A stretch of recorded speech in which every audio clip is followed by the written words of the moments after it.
കർത്താവിൻ്റെ വലിയ നാമത്തിന് സ്തോത്രം ചെയ്യുന്നു. ബഹുമാന്യ കർത്തദാസൻ കടന്നു വന്ന എല്ലാവർക്കും ഒരിക്കൽ കൂടെ സ്നേഹവന്ദനം അറിയിക്കുന്ന രാത്രിയിലും നമുക്ക് കർത്താവിൻ്റെ വനത്തിന് ഭാഗമായിരിക്കാൻ സർവശക്തനായ ദൈവം നൽകിയ വിലയേറിയ അവസരത്തിനായിട്ട് ദൈവത്തിന് സ്തോത്രം പറയുന്നു. കഴിഞ്ഞ ദിവസങ്ങൾ നമ്മൾ ധ്യാനിച്ചു വന്ന ദൈവവചനത്തോട് ചേർന്ന് ഇന്ന് രാത്രിയിലും നമുക്ക് പ്രാർത്ഥനാപൂർവ്വം ദൈവസന്നിധിയിലായിരിക്കാം. അപ്പോസ്തല പ്രവൃത്തികളിൽ പരിശുദ്ധാത്മ നിറവിനെക്കുറിച്ച് പറഞ്ഞിരിക്കുന്ന പ്രധാനപ്പെട്ട ഭാഗങ്ങൾ നമ്മൾ അല്പാൽപമായി ധ്യാനിച്ചു വരികയായിരുന്നു. പ്രധാനമായും ആത്മസ്നാനവും അതിനെ തുടർന്ന് ദൈവം നമുക്ക് നൽകുന്ന ആത്മീയ അനുഭവങ്ങളെക്കുറിച്ചും ഉള്ള ചില വേദഭാഗങ്ങളാണ് നമ്മൾ ധ്യാനിച്ചു വരുന്നത്. അതിൽ പ്രധാനമായും നമുക്ക് അപ്പോസ്തല പ്രവൃത്തി 2:1 മുതൽ 4 വരെയുള്ള വാക്യങ്ങൾ, അതിനെ തുടർന്ന് നമ്മൾ ശമരിയയിൽ ദൈവത്തിൻ്റെ പരിശുദ്ധാത്മാവിനെ പകർന്ന അനുഭവത്തെക്കുറിച്ച് ചിന്തിക്കുകയുണ്ടായി. ഇന്ന് രാത്രി നമുക്കതിൻ്റെ 10-ാം അധ്യായത്തിൽ കൊർന്നല്യോസിൻ്റെ ഭവനത്തിലെ സംഭവത്തെക്കുറിച്ച് ധ്യാനിപ്പാൻ ആഗ്രഹിക്കുന്നു. പിന്നീട് നമ്മൾ 19-ാം അധ്യായത്തിൽ എഫെസോസിൽ ദൈവത്തിൻ്റെ പരിശുദ്ധാത്മാവ് പകർന്ന അനുഭവത്തെക്കുറിച്ച് കാണുവാൻ കഴിയുന്നു. ഈ ഭാഗങ്ങൾ നമ്മൾ ഒരുമിച്ച് ധ്യാനിക്കുമ്പോൾ അവിടെയെല്ലാം പരിശുദ്ധാത്മാവിനെ ദൈവം തൻ്റെ ജനത്തിൻ്റെ മേൽ പകർന്നപ്പോൾ ഉണ്ടായ പ്രത്യക്ഷ അനുഭവത്തെക്കുറിച്ച് കാണുന്നുണ്ട്. പ്രത്യേകിച്ച് അന്യഭാഷ അനുഭവത്തെക്കുറിച്ച് നമുക്ക് പഠിക്കുവാനും കാണുവാനും കഴിയുന്നുണ്ട്. അങ്ങനെ ദൈവവചനം അതിനെ ഉറപ്പിക്കുന്നത് കൊണ്ടും ദൈവസന്നിധിയിൽ നാം ആ കാര്യത്തിൽ ഉറപ്പുള്ളവരായി അതിൻ്റെ ആ അനുഭവത്തിന് വേണ്ടി ആഗ്രഹിക്കുകയും അതിൻ്റെ പ്രയോജനം എന്താണെന്ന് ദൈവവചനത്തിലൂടെ മനസ്സിലാക്കുകയും ചെയ്യേണ്ടത് ആവശ്യമാണ്.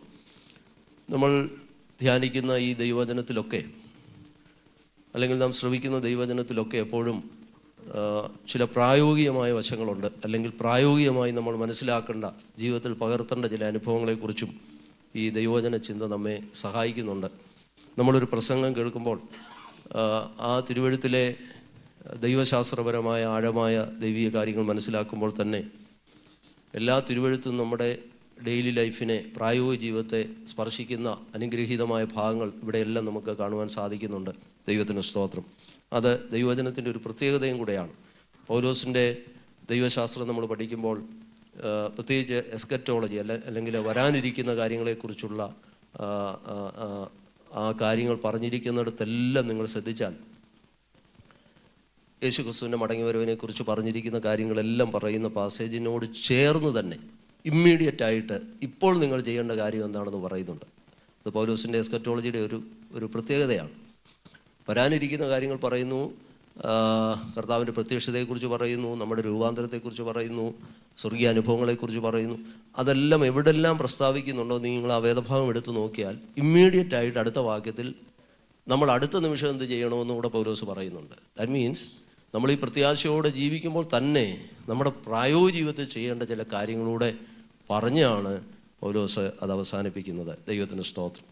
എന്ന് പറഞ്ഞാൽ അതിൻ്റെ അർത്ഥം, നാം ദൈവവചനം പഠിക്കുമ്പോൾ പ്രായോഗികമായി പരിശുദ്ധാത്മാവ് നമ്മെ അതിൽ കൂടെ എന്താണ് മനസ്സിലാക്കാൻ ശ്രമിക്കുന്നത്, നമ്മുടെ ജീവിതം ഒരു പടിയൂടെ കർത്താവിനോട് അടുക്കുവാനായിട്ട്, ദൈവ ഇഷ്ടത്തിനായിട്ട് സമർപ്പിക്കാനായിട്ട് എന്താണ് അതിൽ പരിശുദ്ധാത്മാവ് നമ്മോട് സംസാരിക്കുന്നതെന്ന് തുറന്ന മനസ്സോടെ നമ്മൾ ദൈവത്തിന് ഇരുന്നാൽ നമുക്കത് അനുഗ്രഹമായി തീരും. ദൈവത്തിന് സ്തോത്രം. കഴിഞ്ഞ ദിവസം നമ്മൾ ചിന്തിച്ച വേദഭാഗത്തിലെ നാവിനെക്കുറിച്ച് നമ്മൾ പറഞ്ഞു.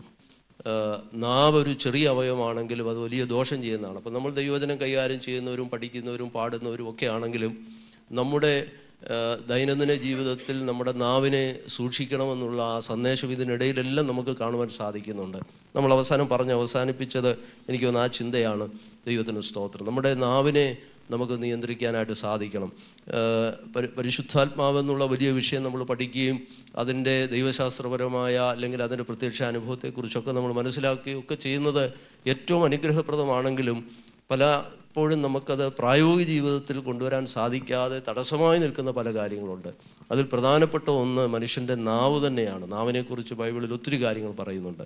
പ്രത്യേകിച്ച് പുതിയ നിയമത്തിൽ പറയുന്ന ചില കാര്യങ്ങളോടൊന്ന് പറഞ്ഞിട്ട് നമുക്ക് ആ പ്രായോഗിക വശം നമ്മൾ ക്രമീകരിച്ചു പോകാൻ പറ്റിയ നല്ല സമയം പ്രാർത്ഥനാവേള തന്നെയാണ്.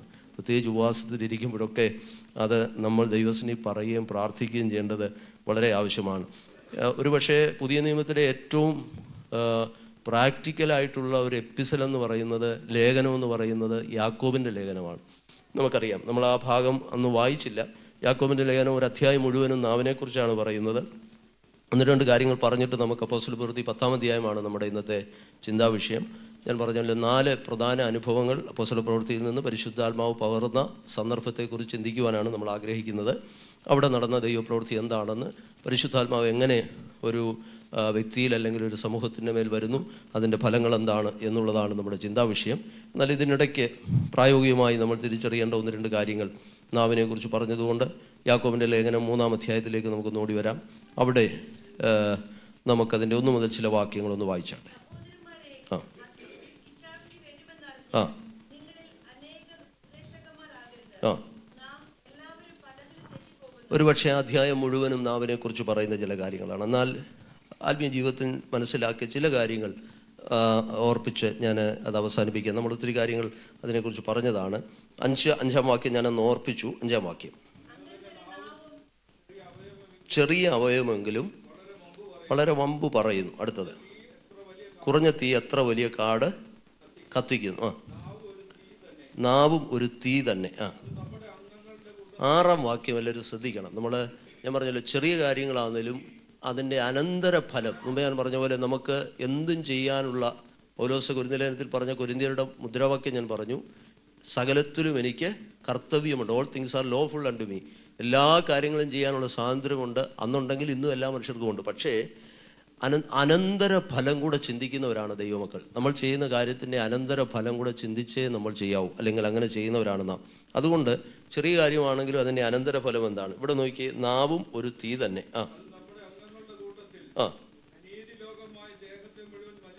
ദേഹത്തെ മുഴുവൻ മലിനമാക്കി. നോക്കുക, ആ വാക്യം വളരെ ശ്രദ്ധേയമാണ്. ഞാൻ അന്ന് ഓർപ്പിച്ചതുപോലെ കൊരിന്ത്യലേഖനത്തിൽ നമ്മൾ കണ്ടു, ജഡത്തിൻ്റെ പ്രവൃത്തികളെക്കുറിച്ച് പറഞ്ഞു വരുന്നിടത്ത് പൗലോസ് ശക്തമായി 2 പ്രാവശ്യം ആവർത്തിച്ച് പറഞ്ഞൊരു കാര്യമുണ്ട്. ഇങ്ങനെയുള്ളവർ ദൈവരാജ്യം, ദൈവരാജ്യം അവകാശമാക്കിയില്ല. കേട്ടോ, അപ്പം ചില സ്വഭാവ വൈകല്യങ്ങളെക്കുറിച്ച് പറഞ്ഞിട്ട് ഉടനെ ദൈവരാജ്യത്തെക്കുറിച്ചാണ് പറഞ്ഞത്. ഇങ്ങനെയുള്ളവരൊന്നും എന്ത് ചെയ്യത്തില്ല, ദൈവരാജ്യം അവകാശം. അതുപോലെ തന്നെ ഈ 6-ാം വാക്യം ഒന്ന് ശ്രദ്ധിച്ച, നാവിനെക്കുറിച്ച് പറഞ്ഞു വന്നേച്ച് ഈ 6-ാം വാക്യം തുടങ്ങുന്നത് നാവിനെക്കുറിച്ചാണ്. നാവ് ഒരു തീയാണെന്ന് പറഞ്ഞിട്ട് ആ വാക്യം മനസ്സിലാക്കാൻ ഇച്ചിരി പ്രയാസമുള്ളൊരു വാക്യമാണ്. അത് എക്സ്പ്ലെയിൻ ചെയ്യാനായിട്ട് ഇന്ന് രാത്രി ഞാൻ സമയം എടുക്കുന്നില്ലെങ്കിലും ഒരു കാര്യം ഓർക്കുക, നാവ് കൊണ്ട് അത് തുടങ്ങി അവസാനിക്കുന്ന എവിടെയാണെന്നറിയാം? നരകത്തിൽ. കറക്റ്റ്. ഒറ്റ വാക്യത്തിനകത്ത് നാവ് കൊണ്ട് തുടങ്ങി അവസാനിക്കുന്നത് നരകത്തെക്കുറിച്ച് അവിടെ പറയുന്നുണ്ട്. ഞാൻ എപ്പോഴും ഓർക്കാറുണ്ട്, നമ്മൾ ഈ വാക്കുകൊണ്ട് എന്തെങ്കിലും പറയാൻ ഓർക്കുമ്പോഴേ ഓർത്തോണം, നാവേ നരകം എന്ന് ഓർക്കുന്ന ഒരു നല്ലതാണ്. നാവിനെ നരകവുമായിട്ട് ബന്ധപ്പെടുത്തി പറഞ്ഞേക്കുന്നൊരു വാക്യമാണ്. നിങ്ങൾക്ക് അതിൻ്റെ സീരിയസ്നെസ് മനസ്സിലാവുന്നുണ്ടോ? നോക്കിക്കേ, നമ്മുടെ അംഗങ്ങളുടെ കൂട്ടത്തിൽ അനീതി ലോകമായി ദേഹത്തെ മുഴുവൻ മലിനമാക്കി ജീവചക്രത്തിന് തീ കൊളുത്തി നരകത്താൽ അതിന്, ഞാനത് പറഞ്ഞത് അത് മനസ്സിലാക്കാൻ വെച്ചിട്ട് പ്രയാസമുള്ളൊരു വാക്യമാണ്. നിങ്ങളത് പിന്നീട് പോയി ഒന്നുകൂടെ ഒന്ന് വായിക്കുക. എങ്കിലും നാവിൽ തുടങ്ങി എവിടെ അവസാനിക്കുന്നു? അപ്പോൾ നമ്മളൊരു മുമ്പേ പറഞ്ഞ പോലെ നമ്മൾ ഏത് കാര്യം ചെയ്യുമ്പോഴും അതിൻ്റെ അനന്തരഫലം. അപ്പോൾ ഇത്ര ഓർത്താൽ മതി, ബൈബിളിൽ നാവെന്ന് തുടങ്ങുന്നിടത്ത് എന്തുണ്ട്? നാവേ നരകം. അപ്പോൾ അത് നമ്മൾ ശ്രദ്ധിക്കണം. ഇനി പുതിയ നിയമത്തിൽ നാവിനെക്കുറിച്ച് പറഞ്ഞിരിക്കുന്ന 5 കാര്യം, പരിശുദ്ധാത്മാവ് നമുക്ക് ചില കാര്യങ്ങൾ ബോധ്യപ്പെടുത്തുമ്പോൾ അത് നമ്മുടെ പ്രാർത്ഥനയിൽ ഉൾപ്പെടുത്തുന്നത് നല്ലതാണ്. ഞാൻ അങ്ങനെ ഇടയ്ക്കൊരു വാക്യം പറഞ്ഞിരുന്നത്, അതേതാണ്? നമുക്ക് പോരാട്ടമുള്ളത് വാഴ്ചകളോടും ഈ അന്ധകാരത്തിൻ്റെ ലോകാധിപതിയോടും സ്വർലോകങ്ങളിൽ. ആ വാക്യം കാണാതെ പഠിക്കുന്നത് നല്ലതാണ്. കാരണം നമ്മൾ പ്രാർത്ഥിക്കുമ്പോൾ, ആത്മാവിൽ പ്രാർത്ഥിക്കുമ്പോൾ അത് നമ്മെ സഹായിക്കും. അതുപോലെ ഈ നാവിനെക്കുറിച്ച് ഓർക്കുമ്പോഴല്ല, എല്ലാ ദിവസവും ഓർക്കാൻ ഒരു 5 കാര്യങ്ങൾ മാക്സിമം ഞാൻ ശ്രമിക്കാറുണ്ട്. എൻ്റെ പ്രാർത്ഥനയിൽ എല്ലാ ദിവസവും പറയാറുണ്ട്. നമ്മളാരും പെർഫെക്റ്റ് ഒന്നും അല്ലെങ്കിലും പരിശുദ്ധാത്മാവ് നമുക്ക് ബോധ്യം തരുമ്പോൾ അത് ഓർത്തിരിക്കുന്ന നല്ലതാണ്. 5 കാര്യങ്ങൾ. അതിലൊന്ന് ഈ യാക്കോബിൻ്റെ ലേഖനം തന്നെ പറയുന്നുണ്ട്. ദൈവത്തിന് സ്തോത്രം. നോക്കിയാട്ടെ, അതിൽ 1-ാം അധ്യായത്തിലേക്ക് വന്നാട്ടെ, 19-ാം വാക്യം. ഈ വാക്യങ്ങളൊന്ന് ഓർത്തിരിക്കുക, അതങ്ങ് കാണാതെ പഠിക്കുക. 1:19. അതറിയുന്നല്ലോ. Thank you. അപ്പോൾ ഒന്നാമത്തെ ഒരു ക്വാളിറ്റി ഉണ്ടാകേണ്ടത് എന്താണ്? കേൾക്കുവാൻ വേഗതയും നമുക്കറിയാം, ചാടിക്കയറി പറയുന്നൊരു സ്വഭാവം എല്ലാവർക്കും അല്ല, ചിലർക്കുണ്ട്. അപ്പോൾ അത് ഒഴിവാക്കുന്നത് നല്ലതെന്നാണ് ബൈബിൾ പറയുന്നത്. ഒരു പ്രാക്ടിക്കൽ നിർദ്ദേശമാണ്, എല്ലാവർക്കും സാധ്യമാകത്തില്ല, പക്ഷെ പരിശുദ്ധാത്മാവിനാൽ സാധിക്കും. നമ്മുടെ വിഷയം അതാണല്ലോ. അപ്പോൾ ഇതിനൊക്കെയാണ് ദൈവാത്മാവ് നമ്മെ പ്രായോഗിക ജീവിതത്തിൽ ഒത്തിരി നമ്മെ സഹായിക്കും. അപ്പോൾ കേൾക്കുവാൻ വേഗതയും പറവാൻ താമസം, അത്ര മതി, അത്ര ഓർത്താൽ മതി. താമസമുള്ളവനായിരിക്കണം, കേൾക്കുവാൻ വേഗതയും പറവാൻ താമസമുള്ളവരായിരിക്കണം. പിന്നെ എഫേസ് ലേഖനവും കൊലോസ് ലേഖനത്തിലുമാണ് പൗലോസ് നാവിനെക്കുറിച്ച് പ്രായോഗികമായിട്ട് പറഞ്ഞിരിക്കുന്ന മറ്റു രണ്ട് കാര്യം. എഫേസ് ലേഖനത്തിലേക്ക് വന്നാട്ടെ. അവിടെ നമ്മൾ ഇത് നമ്മുടെ ആത്മീയ ജീവിതത്തിൽ, പ്രായോഗിക ജീവിതത്തിൽ ഒന്ന് ഓർത്തിരിക്കാൻ വേണ്ടി എഫേസ് ലേഖനം 5-ാം അധ്യായം 4:29.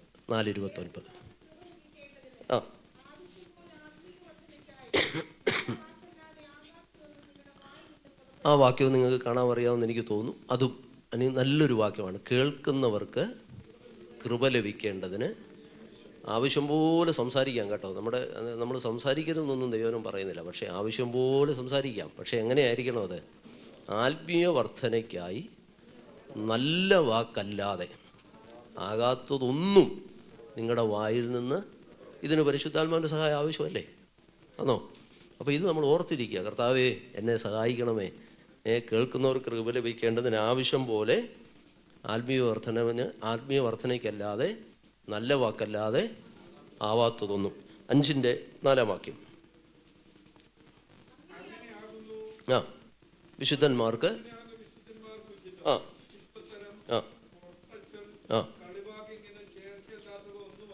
ചീത്തത്തരം, പൊട്ടച്ചൊല്ല്, കളിവാക്ക്, ഇങ്ങനെ ചേർച്ചയല്ലാത്തോ. നമുക്കറിയാം ദൈവമക്കളായി നമുക്ക് പറയാൻ പറ്റാത്ത പല കാര്യങ്ങളുണ്ട്. അപ്പോൾ ചേർച്ചയല്ലാത്തവ ഒന്നും വരുത്.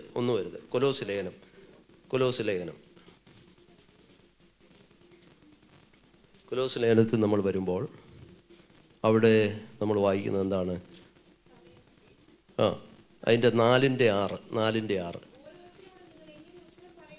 നിങ്ങൾ എങ്ങനെ ഉത്തരം പറയണം എന്നറിയേണ്ടതിന് നിങ്ങളുടെ വാക്ക് എപ്പോഴും കൃപയോടുകൂടിയതും ഉപ്പിനാൽ രുചി വരുത്തിയതും. വന്നു കഴിഞ്ഞേച്ച് പിന്നെ വരുത്താനൊന്നും ബുദ്ധിമുട്ടാതെ, അതുകൊണ്ട് ഉപ്പിനാൽ രുചി വരുത്തി. അങ്ങനെ വരുത്തണമെങ്കിൽ പരിശുദ്ധാത്മാവിൻ്റെ സഹായം ഉണ്ടായാലേ പറ്റത്തുള്ളൂ. നമ്മളൊക്കെ തെറ്റ് പറഞ്ഞേച്ച് പറയുന്നവരാണ്, മനുഷ്യൻ സഹജമാണ്. പക്ഷേ പരിശുദ്ധാത്മാവ് നമ്മെ സഹായിക്കുന്നത് ഉപ്പിനാൽ രുചി വരുത്താൻ നമ്മെ സഹായിക്കും. നിങ്ങൾക്കത് മനസ്സിലാകുന്നുണ്ടോ?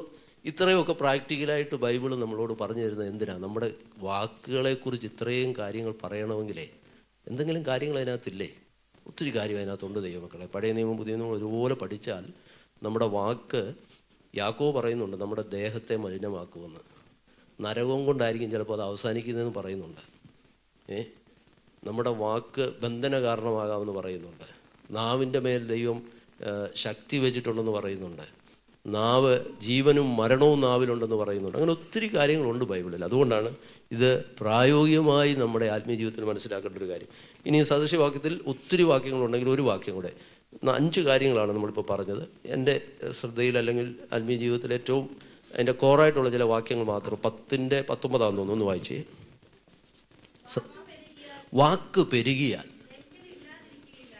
ഇത് എല്ലാവരും യോജിക്കണമെന്നില്ല, കാരണം സംസാരിക്കുന്ന മനുഷ്യരെ എനിക്കും ഇഷ്ടമാണ്. ഒത്തിരി സംസാരിക്കുന്നത് നല്ലതല്ലേ അല്ലേ? സുഹൃത്തുക്കളൊക്കെ ഉണ്ടെങ്കിൽ നല്ലപോലെ സംസാരിക്കുന്ന മനുഷ്യരെ എല്ലാവർക്കും ഇഷ്ടമാണ്. പക്ഷേ ബൈബിൾ പറയുന്നത് വാക്ക് പെരുകിയാൽ, ഒത്തിരി നമ്മളങ്ങ് വാവിഷ്ഠാണക്കാരെന്നൊരു പദമുണ്ട്. അപ്പോൾ അതിലെവിടെങ്കിലുമൊക്കെ ചിലരെ ലോകത്തിലുള്ള എല്ലാ കാര്യങ്ങളെക്കുറിച്ച് അഭിപ്രായം വരുന്ന മനുഷ്യരുണ്ടല്ലേ. നമുക്കറിയത്തില്ലെന്നൊന്നും നമ്മൾ പറയത്തില്ല, എന്തെങ്കിലുമൊക്കെ പറഞ്ഞ്. അപ്പം നോക്കുക. അപ്പം ഞാൻ 5 കാര്യങ്ങൾ പറഞ്ഞു. ഇത് ഒന്ന് മനസ്സിലാക്കുക. കേൾക്കുവാൻ വേഗതയും പറവാൻ താമസമുള്ളവരെയും. 2, ഞാൻ എൻ്റെ ആ ഒരു സീക്വൻസിലങ്ങ് പറഞ്ഞോട്ടെ. കേൾക്കുവാൻ വേഗതയും പറവാൻ താമസമുള്ളവരായിരിക്കും. ഉപ്പിനാൽ രുചി വരുത്തിയതും കൃപയോടുകൂടിയതാണ് വാക്കുകൾ. കേൾക്കുന്നവർക്ക് കൃപ ലഭിക്കേണ്ടതിന് ആവശ്യം പോലെ ആത്മീയ വർധനയല്ലാതെ, നല്ല വാക്കല്ലാതെ ആവാത്തതൊന്നും പുറപ്പെടരുത്. പിന്നെ പൊട്ടച്ചൊല്ല്, കളിവാക്ക്, ചീത്തത്തരം, ചേർച്ചയല്ലാത്തവ ഒന്നും വരുത്. പിന്നെ വാക്ക് പെരുകിയാൽ, അപ്പം വാക്കുകൾ ചുരുക്കമായിരിക്കാൻ സഹായിക്കണേ. 5 കാര്യം ഓർത്തിരിക്കുകയാണ് പോലെ. ഇത് പരിശുദ്ധാത്മാവ് നമുക്ക് ബോധ്യം തരുമ്പോൾ എല്ലാം പ്രാർത്ഥിക്കണം. അങ്ങനെ പ്രാർത്ഥിച്ചാൽ ഒത്തിരി പ്രയോജനമാണ്. നമ്മുടെ പ്രായോഗിക ജീവിതത്തിൽ ഒത്തിരി നമുക്ക് ക്രമീകരണങ്ങൾ പ്രാപിപ്പാനായിട്ട് കഴിയും. ദൈവം അതിന് നമ്മെ സഹായിക്കട്ടെ. നമുക്ക് അപ്പോസ്തല പ്രവൃത്തി 10-ാം അധ്യായത്തിലേക്ക് വരാം. പരിശുദ്ധാത്മാവിനെക്കുറിച്ചാണ് നമ്മൾ എത്ര പഠിച്ചാലും തീരാത്ത ആഴമായ തൃത്വത്തിൽ മൂന്നാമനായ പരിശുദ്ധാത്മാവിനെക്കുറിച്ചാണ് നമ്മുടെ ചിന്താവിഷയം. ആ പരിശുദ്ധാത്മ സ്നാനത്തെക്കുറിച്ച് നമ്മൾ ചിന്തിച്ചു വരുന്നു. പരിശുദ്ധാത്മ സ്നാനത്തിൻ്റെ പ്രത്യക്ഷ അടയാളം അന്യഭാഷയാണ്. പരിശുദ്ധാത്മ സ്നാനം പ്രാപിക്കുന്ന എല്ലാവർക്കും ഉള്ളതാണ് അന്യഭാഷ എന്നുള്ളത് നമ്മൾ മനസ്സിലാക്കി.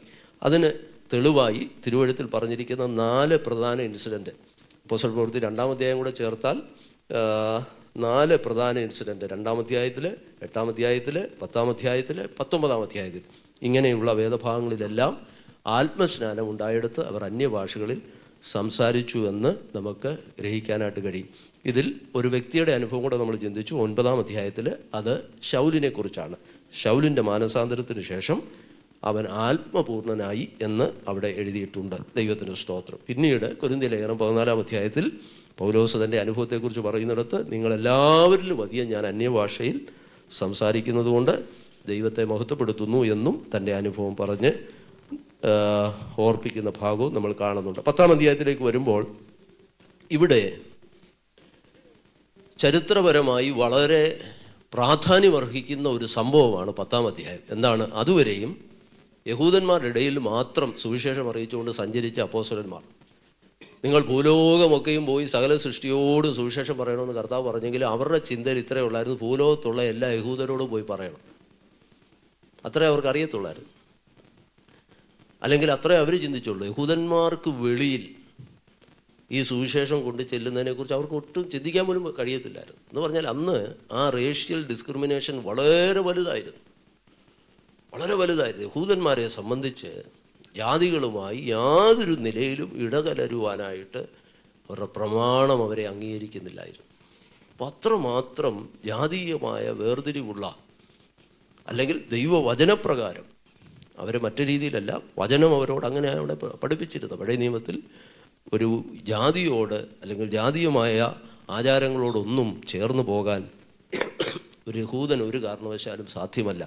അങ്ങനെ ശക്തമായ വേർതിരിവ് നിൽക്കുന്ന ഒരു സമയത്താണ് യേശു ക്രിസ്തുവിലൂടെയുള്ള ഈ സുവിശേഷം സകല ജാതികൾക്കും ഉള്ള ഈ മഹാസന്തോഷം അറിയിക്കുവാനായിട്ട് ദൈവം തൻ്റെ ദാസന്മാരെ തിരഞ്ഞെടുത്തു. ഈ ആത്മാവിനാൽ അവരെ നിറച്ചു. അവരെ ഓരോ സ്ഥലങ്ങൾ ഇങ്ങനെ മാറി മാറി പോകാൻ തുടങ്ങുമ്പോൾ ജാതികളിലേക്ക് സുവിശേഷം എത്തിക്കുവാൻ, അല്ലെങ്കിൽ മറ്റ് സ്ഥലങ്ങളിലേക്ക്, യെരൂശലേമിൽ മാത്രമല്ല ഭൂമിയുടെ അറ്റത്തോളം അവൻ്റെ സാക്ഷികളാകാൻ കർത്താവ് അവരെ ഒരുക്കിയ, അത് കേവലം പറഞ്ഞതുകൊണ്ട് മാത്രമായില്ല, ദൈവം എങ്ങനെ അവരെ ഒരുക്കി. ഈ 10-ാം അധ്യായത്തിൽ ഒരു പ്രായോഗികമായ കാര്യമുണ്ട് നമ്മുടെയൊക്കെ ജീവിതത്തിൽ. ഞാൻ പറഞ്ഞല്ലോ, അപ്പോൾ ഈ അധ്യായത്തിലെ പ്രധാന വിഷയം എങ്ങനെ ജാതികളിലേക്ക് സുവിശേഷം കടന്നു എന്നു. ഒരു പക്ഷേ അതിൻ്റെ അനന്തരഫലമാണ് ഞാനും നിങ്ങളും അനുഭവിക്കുന്നത്. അന്ന് ആ 10-ാം അധ്യായത്തിൽ നടന്ന ദൈവപ്രവൃത്തിയാണ് ഇന്ന് ഇതിൻ്റെ ഭാഗമാകാൻ നമുക്കും ദൈവം ഭാഗ്യം തന്നത്. അപ്പോൾ അത്രമാത്രം ഇമ്പാക്റ്റ് ഉള്ളൊരു സംഭവമാണ് 10-ാം അധ്യായത്തിൽ നടന്നത്. ഒഫീഷ്യലായിട്ടൊരു ജാതീയ യഹൂദനും ജാതികളും ചേർന്നുള്ള ഒരു സഭയെക്കുറിച്ച് പറയുന്നത് 13-ാം അധ്യായത്തിലാണെങ്കിലും അന്ത്യോക്യ സഭയെക്കുറിച്ചാണെങ്കിലും 10-ാം അധ്യായത്തിൽ ആദ്യമായി ജാതികളുടെ അടുക്കിലേക്ക് സുവിശേഷമായി കടന്നു ചെല്ലുന്ന ഇൻസിഡൻറ്റ് നമ്മൾ വായിക്കുന്നത് 10-ാം അധ്യായത്തിലാണ്. എന്നാൽ അവിടെയും പ്രായോഗികമായി നമ്മൾ മനസ്സിലാക്കേണ്ട ഒരു കാര്യം, അപ്പോൾ ഇതൊരു ഉപവാസ പ്രാർത്ഥന ആയതുകൊണ്ടുകൂടാണ് ഞാൻ ആ വിഷയം. ഈ മനുഷ്യർക്കെല്ലാം മുൻവിധിയുണ്ട്, നമുക്കെല്ലാം ഉണ്ട് ഓരോ കാര്യങ്ങളെക്കുറിച്ചൊരു മുൻവിധി എന്ന് പറഞ്ഞാൽ, മുൻവിധി എന്ന് പറഞ്ഞാൽ പ്രിജുഡസ് എന്ന് പറഞ്ഞാൽ എന്താണ് അതിൻ്റെ അർത്ഥം? ഒരു കാര്യം നമുക്ക് മനുഷ്യൻ്റെ ഹൃദയം ആർക്കും അറിയത്തില്ല, അല്ലേ? പൂർണ്ണമായിട്ട് ആർക്കും അറിയാൻ പറ്റത്തില്ല. അപ്പം ദൈവത്തിൻ്റെ വചനം അതുകൊണ്ടാണ് പറയുന്നത്, മനുഷ്യൻ പുറമേ ഉള്ളത് നോക്കും, ദൈവമോ ഹൃദയങ്ങളെ കാണുന്നു. ഹൃദയം കാണുന്ന ദൈവം മാത്രമേ ഉള്ളൂ, അല്ലെങ്കിൽ പൂർണ്ണമായിട്ട് അറിയുന്നത് ദൈവത്തിന് മാത്രമേ അറിയത്തുള്ളൂ. അപ്പം മനുഷ്യൻ പുറമേ ഉള്ളത് കണ്ടാണ് വിധിക്കുന്നത്, ഇല്ലേ? അങ്ങനെയല്ലേ? നമുക്കെല്ലാവരെയും ഹൃദയം കൊണ്ട് അറിയാൻ ചിലപ്പോൾ പറ്റിയെന്നില്ല, അറിയണമെന്നില്ല, അല്ലെങ്കിൽ പൂർണ്ണമായിട്ട് അറിയണമെന്നില്ല. അപ്പം പുറമേ കാണുന്നത് നമ്മൾ വിധിക്കും, അത് സ്വാഭാവികം. അതിനാണ് മുൻവിധി എന്ന് പറയുന്നത്. അതൊരു പക്ഷേ യാഥാർത്ഥ്യമാകണമെന്ന് ഇല്ല. ചിലപ്പോൾ സത്യമാകാം, ചിലപ്പം തെറ്റാകാം. അതിനൊരു ഉദാഹരണം പറയുന്നത്, ഈ നമ്മൾ ഡ്രൈവ് ചെയ്ത് പോകുമ്പം മുന്നേയും പുറകെയും പോകുന്നവരെയൊക്കെ നമ്മൾ വിധിക്കും. ഇപ്പം നമ്മളെക്കാൾ സ്പീഡ് കുറഞ്ഞൊരുത്തം മുന്നിൽ കൂടെ പോകാൻ നമ്മളെന്താ പറയും? ഇവനെ ആരാ ഡ്രൈവിങ് പഠിപ്പിച്ച് എന്ന് ചോദിക്കും. പുറകിനൊരുത്തൻ സ്പീഡിൽ കയറിപ്പോയാൽ നമ്മൾ പറയും, ഇവനെന്തൊരു ഭ്രാന്തനാടാ, അല്ലേ? ഇങ്ങനെ പറയത്തില്ലേ? ഇത് സ്വാഭാവികമാണ്.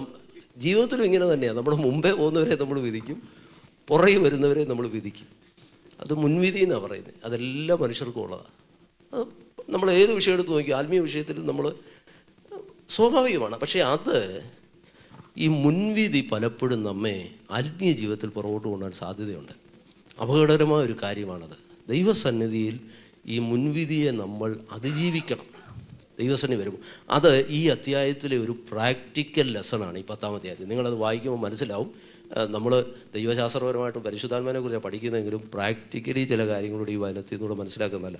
നമുക്കിനി ഈ അധ്യായത്തിലേക്ക് വരാം. 10-ാം അധ്യായത്തിൽ വരുമ്പം എന്താണ് സുവിശേഷ വ്യാപനത്തിനു വേണ്ടി പരിശുദ്ധാത്മാവ് ഒരുക്കിയത്? പത്രോസിനെ അതിനുവേണ്ടി ഒരുക്കുകയാണ്. നോക്കാം, നമുക്ക് 10-ാം അധ്യായം 1 മുതൽ ഒന്ന് വായിച്ചാട്ട് വേഗം. ആ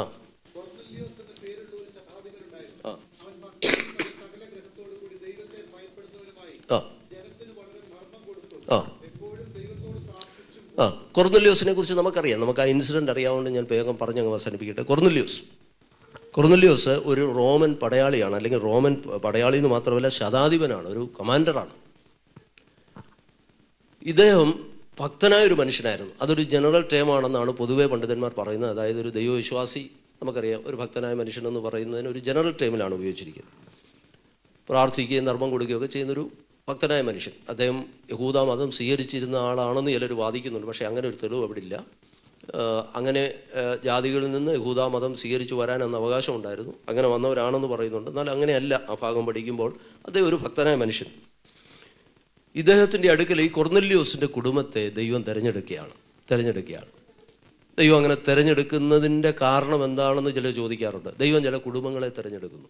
എന്തിനാ അങ്ങനെ തിരഞ്ഞെടുക്കുന്നത്? എന്തിനാ അങ്ങനെ? അത് ദൈവത്തിൻ്റെ എലക്ഷനാണ്, ദൈവത്തിൻ്റെ തിരഞ്ഞെടുപ്പാണ്. നമുക്കതിനെ ചോദ്യം ചെയ്യാനൊക്കത്തില്ല. നമ്മളൊക്കെ ഇന്ന് രാത്രി ഇവിടെ ആയിരിക്കുന്നത് ദൈവം നമ്മെ തിരഞ്ഞെടുത്തത് കൊണ്ടാണ്, ഇല്ലേ? അതിന്നും നമുക്കൊരു മറഞ്ഞിരിക്കുന്നൊരു മർമ്മം തന്നെയാണ്, അല്ലേ? വൈ ഗോഡ് ചോസ്, എന്നെ എന്തുകൊണ്ട് ദൈവം തിരഞ്ഞെടുത്തു? ഇന്നും ദൈവത്തെ സ്തുതിക്കാനുള്ളൊരു കാരണം അതായില്ലേ? ദൈവമേ, നമ്മേക്കാൾ എത്രയോ കഴിവുള്ളവരും ജ്ഞാനികളും ഒക്കെ ഇല്ല നമ്മുടെ കുടുംബത്തിൽ തന്നെ ഉണ്ടായിരുന്നു. ദൈവം കൃപയാൽ നമ്മെ തിരഞ്ഞെടുത്തത്. പക്ഷെ അതൊരിക്കലും ഫേവറിറ്റിസം അല്ല. അല്ലെങ്കിൽ നമുക്കുണ്ടല്ലോ, നമുക്കിഷ്ടമുള്ളത് പോയി നമ്മൾ എടുക്കുന്ന പോലെ എടുത്തതല്ല ദൈവം തിരഞ്ഞെടുത്തതിൻ്റെ പിന്നിൽ ദൈവത്തിന് വലിയ ഉദ്ദേശമുണ്ട്. അത് ബൈബിളിൽ നിന്ന് തന്നെ നമ്മൾ പഠിക്കണം. അബ്രഹാമിനെ ദൈവം തിരഞ്ഞെടുത്തത് എന്തുകൊണ്ടാണ്? അബ്രഹാമിൽ കൂടെ സർവ്വജാതികളും അനുഗ്രഹിക്കപ്പെടാൻ വേണ്ടിയാണ്. അപ്പോൾ ഒരു ചാനൽ ഓഫ് ബ്ലെസ്സിങ് ആയിട്ടാണ് നമ്മയും ദൈവം തിരഞ്ഞെടുത്തേക്കുന്നത്. അത് നമുക്ക് വേണ്ടി മാത്രം ഒരു ഫേവർ ചെയ്യുന്നതല്ല. നമ്മെ തിരഞ്ഞെടുത്തതിലൂടെ നമ്മൾ അനേകർക്ക് അനുഗ്രഹമായി മാറണമെന്നുള്ളതാണ് അതിനകത്ത് തിയോളജി എന്ന് പറയുന്നത്. ദൈവത്തിന് സ്തോത്രം. അതുകൊണ്ട് ദൈവത്തിൻ്റെ തിരഞ്ഞെടുപ്പ് അങ്ങനെ. ഈ കൊർന്നല്യോസിനെയും കുടുംബത്തെയും ദൈവം തിരഞ്ഞെടുക്കുകയാണ്. ദൈവം ആ കുടുംബത്തോട് കനിവ് തോന്നി ആദ്യമായി സുവിശേഷം കേട്ട് മുമ്പോട്ട് വരാനായിട്ട് കൊർന്നല്യോസിനെ ദൈവം തിരഞ്ഞെടുക്കുന്നു. അങ്ങനെ തിരഞ്ഞെടുക്കുമ്പോൾ നമ്മളവിടെ വായിക്കുന്നത്, താഴോട്ട് വരുമ്പോൾ അദ്ദേഹം ഒരു ദർശനം കാണുകയാണ്. 3-ാം വാക്യം. പകൽ ഏകദേശം 9 മണി നേരത്ത്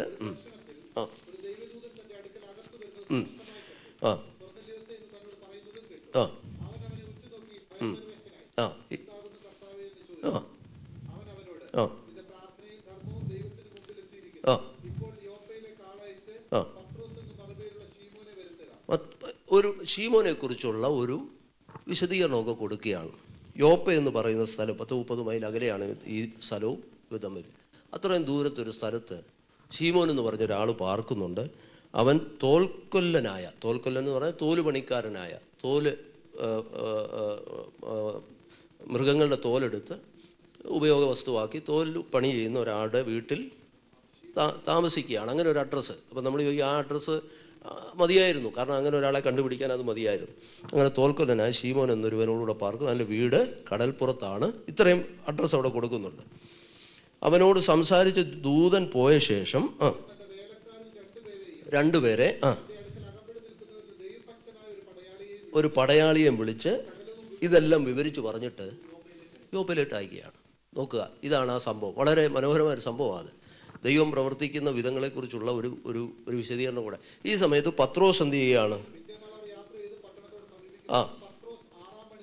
6-ാം മണി നേരത്ത് പ്രാർത്ഥിക്കാനായിട്ട് വെൺമാടത്തിൽ പത്രോസും പ്രാർത്ഥിക്കാൻ പോയൊരു സമയം. തോൽക്കൊല്ലനായ ശീമോൻ്റെ ഭവനത്തിലാണ് താൻ താമസിക്കുന്നതെന്ന് 9-ാം അധ്യായത്തിൻ്റെ ഒടുവിലത്തെ വാക്യം എഴുതിയിട്ടുണ്ട്. പിന്നെ അവൻ തോൽക്കൊല്ലനായ ശീമോൻ എന്ന ഒരുത്തനോടുകൂടെ വളരെ നാൾ യോപ്പയിൽ പാർത്തു. അതൊരു ഒരുക്കമായിരുന്നു. അതിലേക്ക് നമ്മൾ വരുന്നുണ്ട്. കുറേ നാൾ അവിടെ താമസിക്കാനായിട്ട് ദൈവം അനുവദിച്ചു. ഇഷ്ടമില്ലാത്തൊരു സ്ഥലമാണെങ്കിലും ദൈവം പത്രോസിനെ അവിടെ കൊണ്ട് കുറേ ദിവസം താമസിപ്പിച്ചു. ഇങ്ങനെ നമ്മുടെ ജീവിതത്തിന് ദൈവം ചെയ്യും. ഇവിടെ പത്രോസ് ആ വീട്ടിൽ ഇരുന്നുകൊണ്ട് ഒരു ദിവസം എന്ത് ചെയ്യുക, പ്രത്യേകിച്ച് ജോലിയൊന്നുമില്ല, പ്രാർത്ഥിക്കുകയാണ്. അപ്പോൾ ഒരു ദിവസം മോളിൽ പോയി വെൺമാടം എന്ന് പറഞ്ഞ് ഓപ്പൺ ടെറസ് എന്നുള്ള അർത്ഥതേ ഉള്ളൂ. അത് കടൽക്കരയാണ്. അപ്പോൾ നല്ല കാറ്റുമൊക്കെ ഉണ്ട്. അവിടെ ഇരുന്ന് ഇങ്ങനെ പ്രാർത്ഥിക്കാൻ നല്ല സ്ഥലം, ഒരു ലോൺലി പ്ലേസ് കിട്ടുന്നതല്ലേ പ്രാർത്ഥിക്കാൻ. അവിടെ പോയിരുന്ന് ഇങ്ങനെ പ്രാർത്ഥിക്കുകയാണ്. അതൊരു ഉച്ച സമയമാണെന്ന് വേണേൽ വിചാരിക്കാം. അവിടെ ഈ യഹൂദന്മാരുടെ സമയം കൊടുത്തിരിക്കുന്നത് ഇവിടെ 6 മണി എന്ന് പറയുന്നുണ്ട്, അത് ഉച്ചനേരമാണെന്ന് പറയുന്നുണ്ട്. 9-ാം മണി നേരം എന്ന് പറയുന്നത് ആഫ്റ്റർനൂൺ 3 o'clock ആണെന്നാണ് പറയപ്പെടുന്നത്. അത് യഹൂദന്മാരുടെ പ്രാർത്ഥനാ സമയമാണ്. അപ്പം അങ്ങനെ സമയത്തെക്കുറിച്ചൊക്കെ അവിടെ പറയുന്നുണ്ട്. വിശന്നിട്ട് ഭക്ഷിപ്പാൻ ആഗ്രഹിച്ചു. അവർ ഒരുക്കുമ്പോഴേക്ക് അവനൊരു വിവശത വന്നു, ക്ഷീണം വന്നു. പ്രാർത്ഥിക്കാനിരുന്നപ്പം ഭക്ഷിക്കാൻ തോന്നി. നമുക്കും അങ്ങനെയല്ലേ, പ്രാർത്ഥിക്കാനിരിക്കുമ്പോൾ ചിലപ്പോൾ ഉറക്കമൊക്കെ വരും എന്ന് പറഞ്ഞ പോലെ പ്രായോഗികമായിട്ട് ചിന്തിച്ചാൽ മതി. പ്രാർത്ഥിക്കാനിരുന്നപ്പം വിവശത വന്നു, ഭക്ഷിക്കാൻ ആഗ്രഹിച്ചു. അത് ഒരുക്കുന്ന സമയമായപ്പോഴത്തേന് തളർന്നുപോയി. അന്നേരം ഒരു സ്വപ്നം കാണുകയാണ്, അല്ലെ ഒരു ദർശനം കാണുകയാണ്. ആകാശം തുറന്നിരിക്കുന്നതും പാത്രം വരുന്നത് അവൻ കണ്ടു.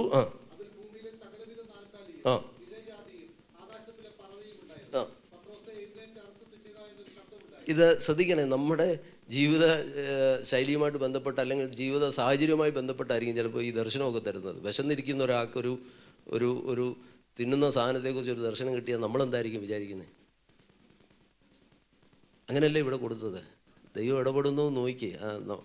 നല്ലപോലെ വിശന്നിരിക്കും, ഭക്ഷിക്കാൻ ആഗ്രഹിച്ചെന്നൊക്കെ ഇവിടെ എഴുതിയിട്ടുണ്ട്. താൻ വയറു വിശന്ന് കിടന്നുറങ്ങുമ്പോൾ ഒരു സ്വപ്നം കാണുക. എന്തുവാ? ആകാശത്തുനിന്ന് ഭൂമിയിലെ സകലവിധ 4 ഇഴജാതി ആകാശത്തിലെ പറവയൊക്കെ ഉണ്ട്. പത്രോസിനോട് ഒരു ശബ്ദവും ഉണ്ടായി, നീ ഒന്നും നോക്കണ്ട, എഴുന്നേറ്റ് അറുത്ത്. Praise the Lord. അപ്പം നിങ്ങൾക്കത് മനസ്സിലാവുന്നുണ്ട്. അപ്പം വിശന്നിരുന്ന ഒരാൾക്ക്, ഭക്ഷിക്കാൻ ആഗ്രഹിച്ച് വിവശത വന്ന ഒരാൾ ഒരു സ്വപ്നം കാണുകയാണ്. എന്താ കണ്ടേ? ഭക്ഷിക്കുന്ന കാര്യത്തെക്കുറിച്ച് തന്നെ കണ്ടേ. അത്രയും പറഞ്ഞാൽ മതി, പോട്ടെ. എന്തായാലും അതിനകത്ത് അതൊന്നുമല്ല കർത്താവ് ആഗ്രഹിച്ചത്. നമ്മൾ ഈ സ്വപ്നം വിവരിക്കുമ്പോഴും നമ്മൾ ഓർക്കേണ്ട ഒരു കാര്യമാണ്, അതൊന്നുമല്ല കർത്താവ് ആഗ്രഹിച്ചത്. പക്ഷെ എന്താ? അതിന് പത്രോസ് ഒരിക്കലും പാടില്ല കർത്താവേ. അപ്പം ഒരു യഹൂദനെ സംബന്ധിച്ച് ഭോജന നിയമമുണ്ട്, വളരെ കർശനമായ ഭോജന നിയമം. നമുക്കറിയാം, ലേവ്യ പുസ്തകത്തിലൊക്കെ ഒരു യഹൂദനെ സംബന്ധിച്ച് കൊടുത്തിരിക്കുന്ന കർശന നിയമങ്ങളുണ്ട്. അപ്പം അതിൽ ഈ പറഞ്ഞ കാര്യങ്ങളിൽ പല കാര്യങ്ങളിലും നിഷിദ്ധമാണ്. അപ്പോൾ എന്താ കർത്താവ് ഇങ്ങനെ എന്നോട് പറയുന്നത്? പത്രോസിന് ആകപ്പാടെ പരിഭവമായ. പത്രോസ് പറയുകയാണ്, ഒരിക്കലും പാടില്ല കർത്താവേ, മലിനമോ ഇതാ ഞാൻ പറയാം. ഇതൊരു ഒരു തരത്തിലൊരു മുൻവിധിയാണ്. കാരണം എന്താ? ഇതാരാ പറഞ്ഞേ? ആരാ പത്രോസിനോട് പറയുന്നേ? ദൈവമല്ലേ, കർത്താവ് പറയുന്നേ, എഴുന്നേറ്റ്. അപ്പോൾ നമ്മൾ കർത്താവ് പറഞ്ഞാൽ പിന്നെ അതിനപ്പുറം വല്ലതും ഉണ്ടോ? പക്ഷേ ഇവിടെ ഭയങ്കര കർക്കശമായിട്ട് പത്രോസ് തിരിച്ച് കർത്താവിനോട് പറയാം. അങ്ങനെ ഒരു സ്വഭാവം പത്രോസ് നേരത്തെ ഉണ്ടല്ലേ. ഒരിക്കൽ കർത്താവിനെ വിളിച്ചിട്ട് പറഞ്ഞു, കർത്താവെ, നിനക്ക് അങ്ങനൊന്നും ഭവിക്കരുത്, കാര്യമൊക്കെ കൊള്ളാം, അങ്ങനൊന്നും വേണ്ട, ഇപ്പോൾ തൽക്കാലം അതിനൊന്നും പോരുന്നൊക്കെ പറഞ്ഞ് പത്രോസ് യേശുവിനെ ശാസിച്ചെന്ന് എഴുതിയിട്ടുണ്ട് ബൈബിളിൽ. എന്ന് പറഞ്ഞു. ഒരു ഇത് കേട്ടോണ്ടേ പറഞ്ഞു, എന്തോ കർത്താവ് പറയുന്നു ഇങ്ങനൊന്നും? അയ്യോ, ഞാനൊരു നാളും ഇത് ഭക്ഷിച്ചിട്ടില്ല. അത് ആക്ച്വലി പത്രോസിൻ്റെ ഒരു മുൻവിധിയായിരുന്നു. കാരണം ഭോജന നിയമങ്ങൾക്കൊക്കെ മാറ്റം വന്നു എന്നുള്ളത് സുവിശേഷങ്ങൾ നമ്മൾ പഠിക്കുമ്പോൾ മനസ്സിലാക്കുവാൻ കഴിയും. യഹൂദന്മാരുടെ പരീശന്മാരുടെ ഭോജന നിയമങ്ങൾ, കൈ കഴുകാതെ ഭക്ഷണം കഴിക്കുക, ഇതിനെല്ലാം പുതിയ അർത്ഥതലങ്ങൾ കർത്താവ് നൽകിയത് സുവിശേഷങ്ങൾ വായിക്കുന്നുണ്ട്. ഇതിനൊക്കെ മാറ്റം വന്നു. പക്ഷേ പത്രോസിനെ സംബന്ധിച്ച് പത്രോസിൻ്റെ ഉള്ളിൽ ഇത് കിടക്കുക, ഞാനൊരു യഹൂദനാണ്, ഇതൊന്നും എനിക്ക് പറ്റത്തില്ല, ഇതൊന്നും എനിക്ക്. ചില മുൻവിധികൾ പത്രോസിനുണ്ടായിരുന്നു, നമ്മളത് പഠിക്കുമ്പോൾ മനസ്സിലാവും. അപ്പം മലിനമോ അശുദ്ധമോ ആയതൊന്നും ഞാൻ ഒരു നാളും എന്ത് ചെയ്തിട്ടില്ല. കാര്യമൊക്കെ ആണെങ്കിലും ഞാനിതുവരെ അതൊന്നും തിന്നിട്ടില്ല. ഇപ്പോൾ പറഞ്ഞാലൊന്നും എന്നെ കൂടെ വരുന്നത്, ഞാൻ തിന്നിട്ടില്ല. പിന്നെ ഉടനെ 3 പ്രാവശ്യം ആ ശബ്ദം 2-ാം പ്രാവശ്യം അവനോട്, ദൈവം ശുദ്ധീകരിച്ചത് നീ മലിനമെന്ന് 3 പ്രാവശ്യം ദർശനമുണ്ടായി. 1 പോരായിരുന്നു, ഒന്നുകൊണ്ടൊന്നും ശരിയാകത്തില്ല. അതുകൊണ്ടാണ് 3 പ്രാവശ്യം കർത്താവ് ആവർത്തിച്ച് പത്രോസിന് ഈ ദർശനം കൊടുത്തു. അപ്പം നമുക്ക് അതിനകത്തെ ഒരു പ്രായോഗിക ചിന്താവിഷയം ഞാൻ പറഞ്ഞല്ലോ. പത്രോസിനെ കൊർന്നല്യോസിൻ്റെ ഭവനത്തിലേക്ക് അയക്കാൻ ദൈവം ഒരുക്കിയത് ഒരു 4-5 കൂട്ടം കാര്യങ്ങൾ ആ അധ്യായത്തിലുണ്ട്. അത് പ്രായോഗിക ജീവിതത്തിൽ നമ്മൾ മനസ്സിലാക്കട്ടെ. പത്രോസിനൊരു മുൻവിധി ഉണ്ടായിരുന്നു. എന്താ? ഇനി താഴോട്ട് വരുമ്പോൾ ഈ കൊർന്നല്യോസ് ഇവർ തമ്മിൽ അന്യോന്യം ഒന്ന് ചിന്തിച്ചു പോയി. ഞാൻ പറഞ്ഞു, കൊർന്നല്യോസ് ആരാണ്? ഒരു റോമൻ പടയാളിയാണ്. റോമൻ പടയാളി എന്നുള്ള നിലയിൽ ഒരിക്കലും യഹൂദൻ അവനെ അംഗീകരിക്കത്തില്ല. അതിൻ്റെ കാരണം എന്താണ്? റോമൻ ഗവൺമെൻറ്റിനോട് തന്നെ യഹൂദന്മാർക്ക് വിരോധമാണ്. അതിലൊരു പടയാളി എന്ന് പറയുമ്പോൾ അങ്ങേയറ്റം അവരോട് വിരോധമുള്ള കൂട്ടരാണ് യഹൂദന്മാർ. 2, അദ്ദേഹം ഒരു ജാതീയനാണ്. 2, അദ്ദേഹം ഒരു ലൗകിക മനുഷ്യനാണ്. പിന്നെയും പറഞ്ഞാൽ അദ്ദേഹം ഒരു ദുഷ്ടമനുഷ്യനാണ്. യഹൂദന്മാരോട് വിരോധമുള്ളവരാണ്. റോമൻ ആധിപത്യത്തിൽ അവർക്ക് അല്പം പോലും വിശ്വാസമില്ലാത്തവരാണ് യഹൂദൻ. ഇങ്ങനെ എല്ലാ നിലയിലും വ്യക്തിപരമായി ഏറ്റവും അധികം മുൻവിധിയോടെ കാണുന്ന വ്യക്തികളാണ് റോമൻ പൗരൻ. നീ കൊർന്നല്യോസിനെ എടുത്ത് നോക്കിയേ. കൊർന്നല്യോസിനോട് ദൈവം എന്താ പറഞ്ഞത്? നീ പത്രോസിനെ വരുത്തണം, നീ ചെയ്യേണ്ട കാര്യങ്ങൾ അവൻ നിന്നോട് പറയും, അല്ലെങ്കിൽ അവൻ നിൻ്റെ അടുക്കൽ വന്ന് എന്ത് ചെയ്യുന്ന പറഞ്ഞേ? ഇപ്പോൾ യോപ്പയിലേക്ക് ആളയച്ച് പത്രോസ് എന്ന മറുപേരുള്ള ശിമോൻ, അവൻ തോൽക്കലനായ ശീമോൻ ഒന്നിനോട് അവൻ്റെ വീട്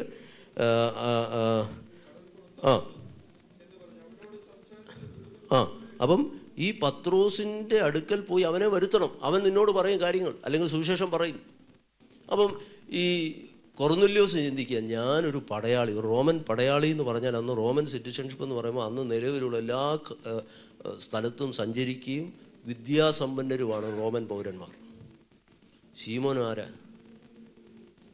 തോൽക്കൊല്ലനായ ഒരു തോലുപണിക്കാരൻ്റെ വീട്ടിൽ താമസിക്കുമ്പോൾ ആളെന്ന് പറയുമ്പോൾ തന്നെ അറിയാത്ത ഒരു വിദ്യാവിഹീനായ മനുഷ്യനാണ്. വിദ്യാഭ്യാസമുള്ള മനുഷ്യനല്ല, ഒരു സാധാരണ മനുഷ്യൻ. അദ്ദേഹം ഒരു പക്ഷേ ആ പാലസ്തീൻ വിട്ട് വേറെങ്ങും പോയി കാണത്തില്ല. ശരിയാ, പത്രോസ് എങ്ങും പോയിട്ടുമില്ല.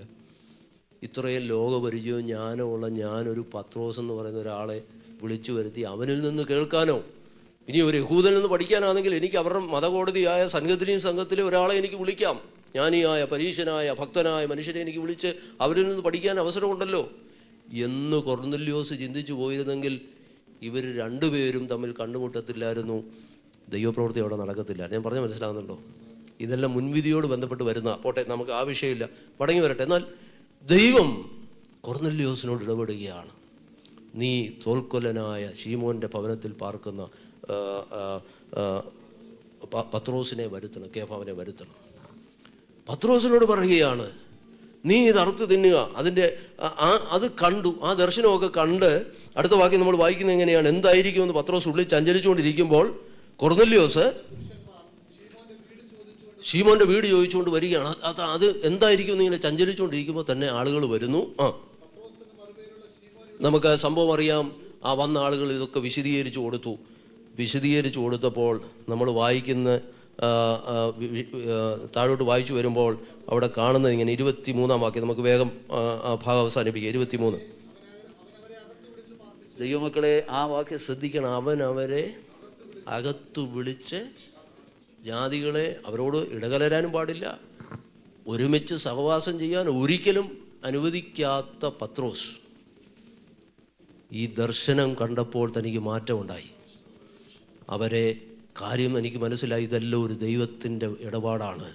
ദൈവം കൊർന്നല്യോസിനോട് ഇടപെട്ട് എനിക്ക് തന്ന ഈ ദർശനവും ഇത് ഒരുപോലെ താനിങ്ങനെ ചഞ്ചലപ്പെട്ടുകൊണ്ടിരുന്നപ്പോൾ നേരെ മുന്നിൽ അവർ വന്നേക്കുന്നു. അവർ പറഞ്ഞ കാര്യങ്ങൾ കേട്ടപ്പോൾ പത്രോസിന് മനസ്സിലായി ഇതിൻ്റെ പിന്നിൽ ദൈവത്തിൻ്റെ കരമുണ്ട്. അവരെ എന്ത് ചെയ്തു? അകത്ത് വിളിച്ച് പാർപ്പിച്ചു. സത്യത്തിൽ വേറൊരു സ്ഥലം പറഞ്ഞു കൊടുക്കുക വേണ്ടത്, അവിടെ വേണേൽ താമസിച്ചു. കാരണം യഹൂദൻ അങ്ങനെ സഹവാസം ചെയ്യാൻ അനുവാദമില്ല. അപ്പോൾ അവിടെ മാറ്റം ഉണ്ടാകണം. അകത്ത് വിളിച്ച് പാർപ്പിച്ചു. പിന്നെ നമ്മളിതിൻ്റെ 28 വായിച്ചേ. കൊർന്നല്യോസിൻ്റെ ഭവനത്തിലേക്ക് അവർ ചെല്ലുന്നു. 28-ാം വാക്യം. ഇത് കൊർന്നല്യോസിൻ്റെ ഭവനത്തിൽ ചെന്നതിന് ശേഷം ആദ്യമായിട്ട് പത്രോസ് പറയുകയാണ്, അന്യ ജാതിക്കാരൻ്റെ അടുക്കൽ ചെല്ലുന്നതും അവനുമായി പെരുമാറ്റം ചെയ്യുന്നതും യഹൂദന് നിഷിദ്ധമെന്ന് നിങ്ങൾ അവിടെ ചെന്ന് ആദ്യത്തെ പ്രസംഗത്തിൽ പറയുകയാണ്. ഞങ്ങളെപ്പോലെ ഒരു യഹൂദൻ നിൻ്റെ വീട്ടിൽ വരുന്നതും പെരുമാറുന്നതും താമസിക്കുന്നതും ഒന്നും ഞങ്ങൾക്ക് പറഞ്ഞിട്ടുള്ള കാര്യമല്ല. പക്ഷേ അടുത്ത വാക്യം, എങ്കിലും ഒരു മനുഷ്യനെയോ മലിനമോ അശുദ്ധനോ എന്ന് പറയരുതെന്ന് ദൈവം എനിക്ക് കാണിച്ചു തന്നു. മനസ്സിലാകുന്നുണ്ടോ? Praise Lord. ദൈവം പത്രോസിനെ ഒരുക്കുകയാണ്. അതിനുശേഷം നമുക്കറിയാം താഴോട്ട് ദൈവത്തിൻ്റെ അരുളപ്പാട് പ്രസ്താവിക്കാനായിട്ട് ദൈവം പത്രോസിനെ അവിടെ ഉപയോഗിക്കുകയാണ്, അല്ലെങ്കിൽ സുവിശേഷം അറിയിക്കുവാനായിട്ട്. 33-ാം വാക്യം വായിച്ചേ.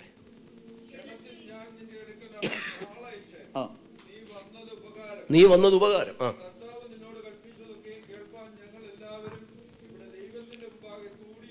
കൊർന്നല്യോസ് പറഞ്ഞൊരു കാര്യമാണ് കേട്ടോ.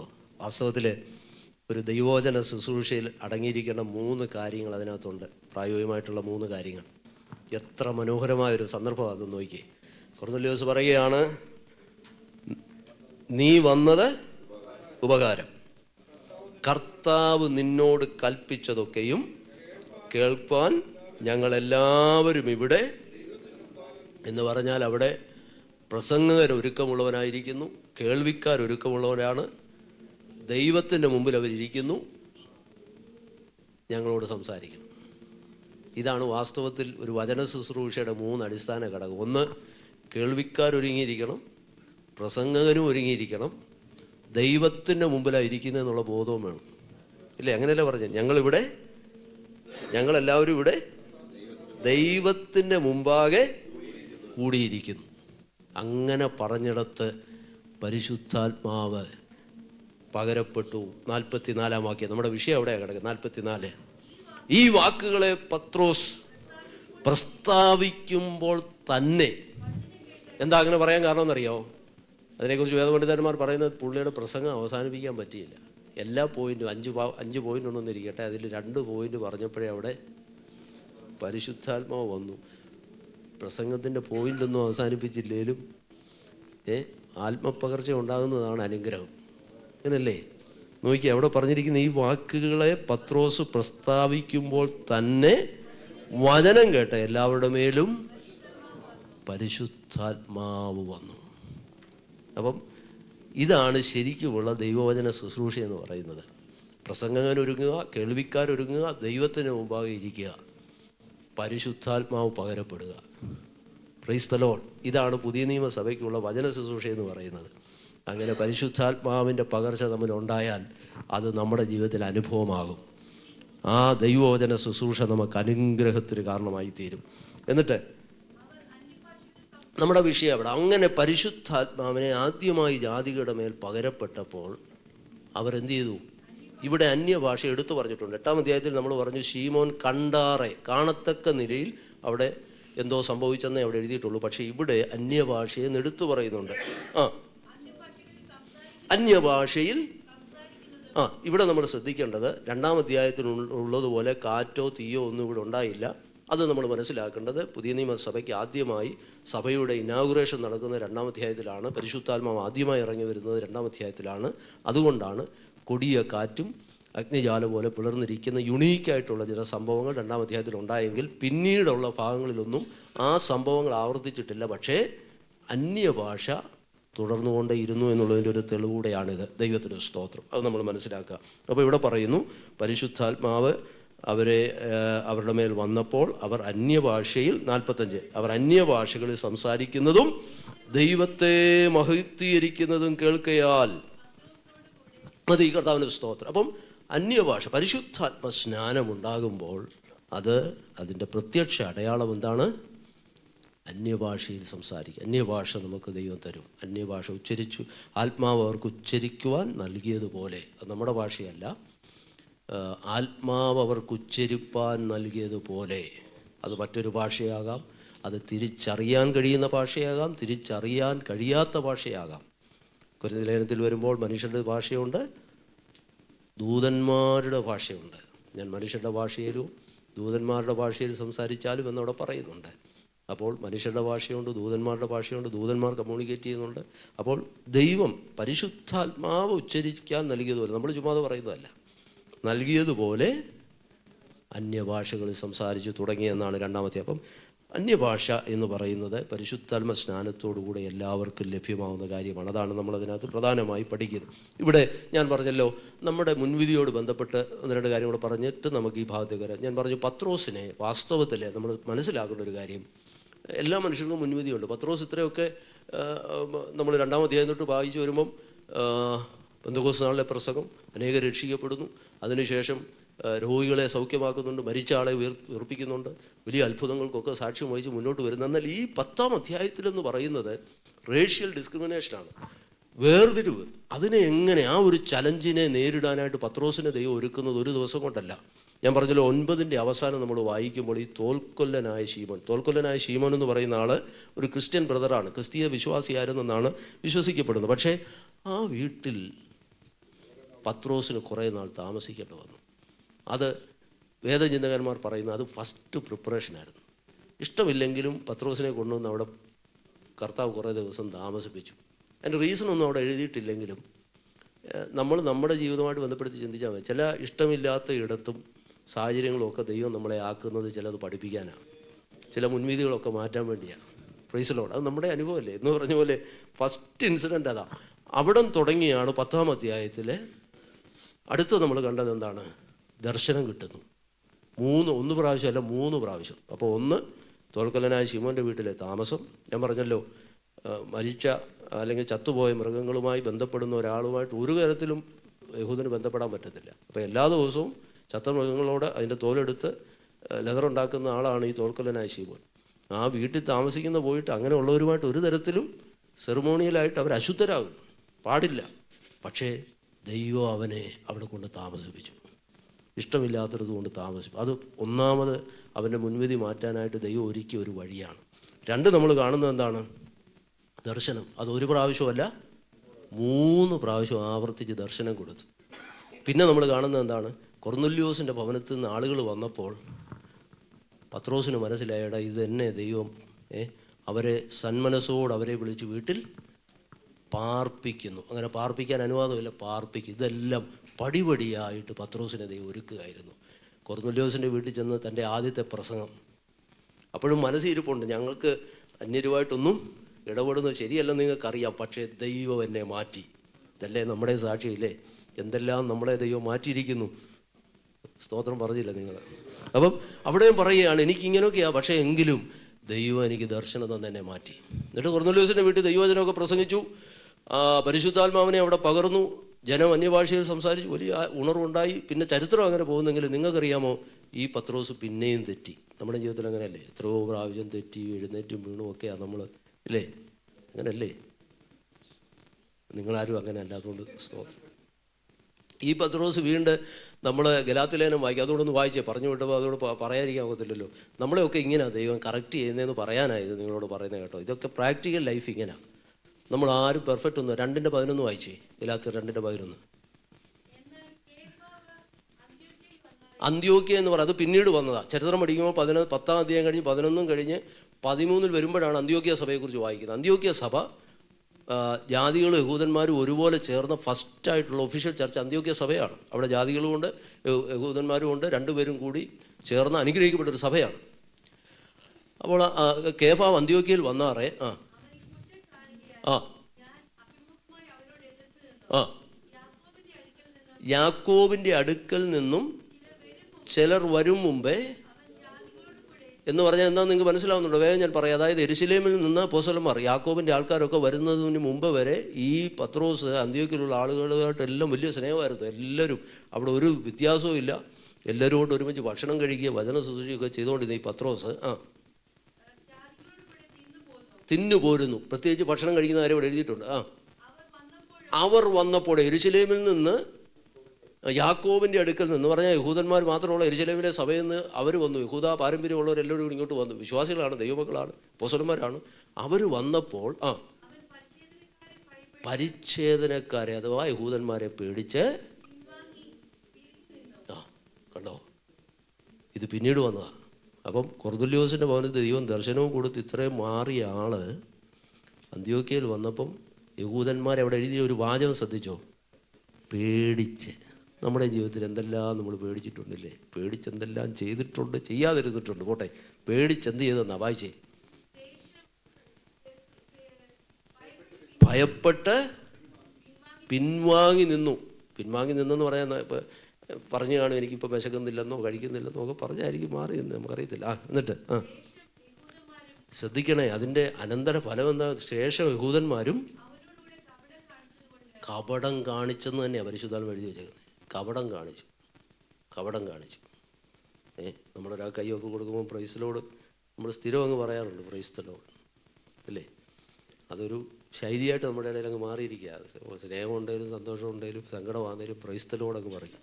ഞാൻ ഈ കഴിഞ്ഞ ദിവസം ഒരു സഹോദരനോട് പറഞ്ഞു, മദ്രാസിൽ ഞങ്ങൾ ഇരുന്നപ്പോൾ ഒരു സഹോദരനുണ്ടായിരുന്നു, അദ്ദേഹത്തിന് ഈ പ്രൈസ്തലോട് പറയുന്നത് ഇഷ്ടമല്ല. അദ്ദേഹം എന്നോട് അദ്ദേഹം പറയുന്നത് ഇങ്ങനെ, പക്ഷേ ഇത് പരമാർത്ഥമായിട്ടാണോ എല്ലാവരും പറയുന്നത്? അതുകൊണ്ട് അദ്ദേഹം കണ്ടുപിടിച്ചൊരു ശൈലിയുണ്ട്. അദ്ദേഹം ആദ്യം കാണുമ്പം കൈ കൊടുക്കുമ്പോൾ ചോദിക്കുന്ന ഇതാണ്, ഉള്ളിൽ സന്തോഷമുണ്ടോ?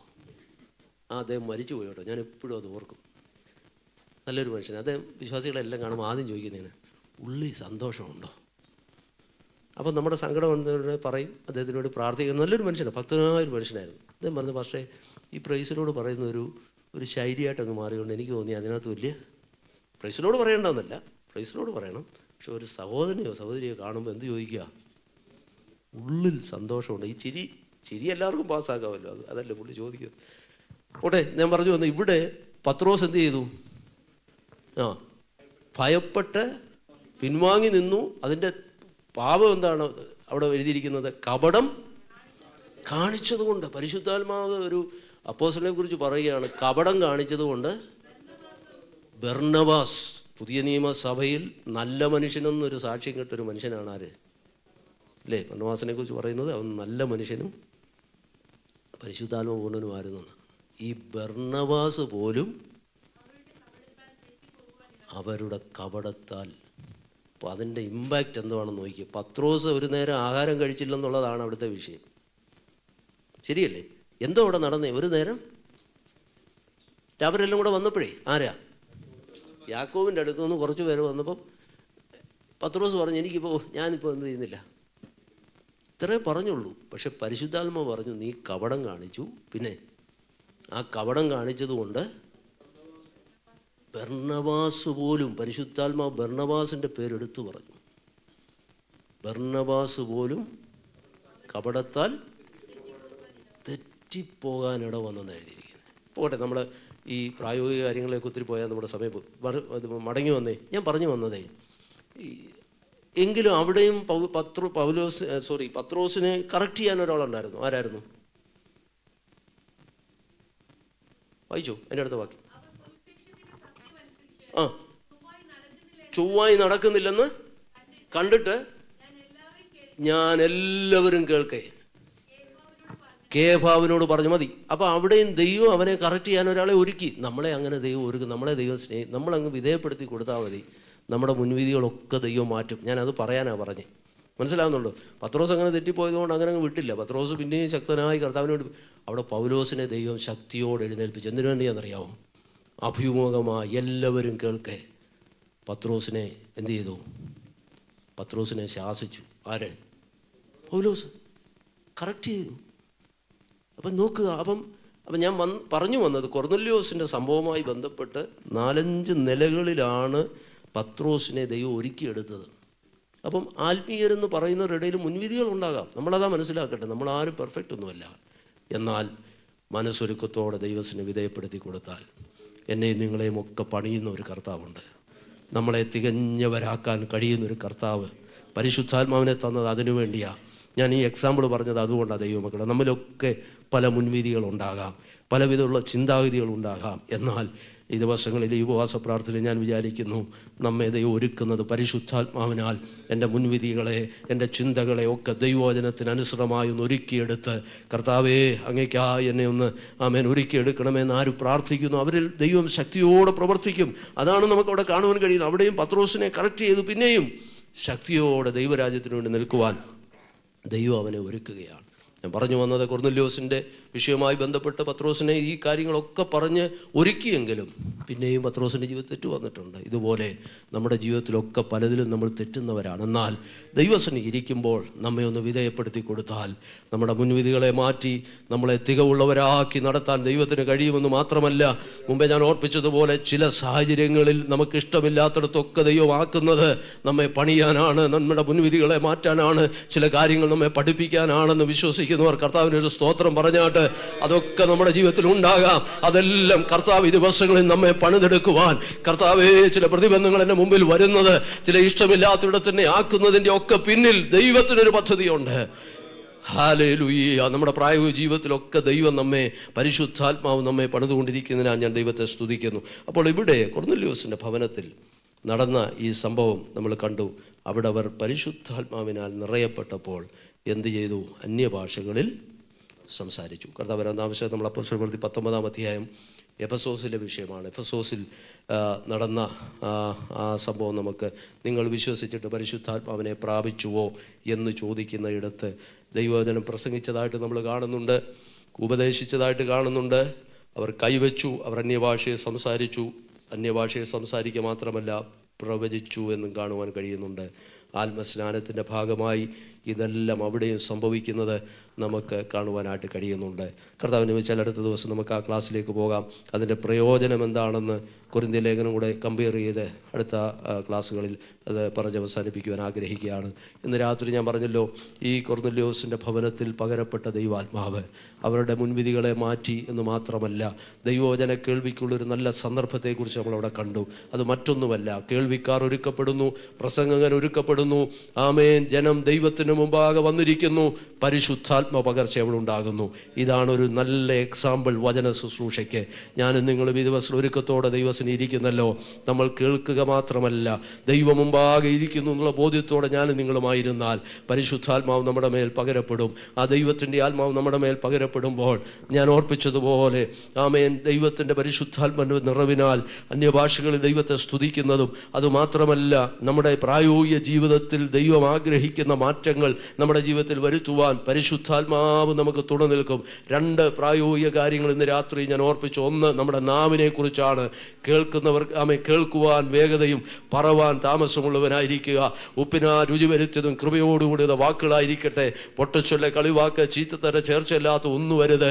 ആവശ്യം പോലെ ആത്മീയ വർധനവിനല്ലാതെ ആകാത്തതൊന്നും എൻ്റെ നാവിൽ നിന്ന് പുറപ്പെടരുത്. നമ്മുടെ വാക്കുകൾ ചുരുക്കമായിരിക്കുവാനിടയായാൽ ദൈവത്തിന് നമ്മുടെ നാവിനെ ദൈവാത്മാവ് ഉപയോഗിക്കും. നമ്മുടെ നാവിനെ പരിശുദ്ധാത്മാവിൽ ദൈവം നിറയ്ക്കും. നമ്മുടെ നാവിൻ്റെ മേൽ ജീവനും മരണത്തിൻ്റെയും അധികാരം ദൈവം തരും.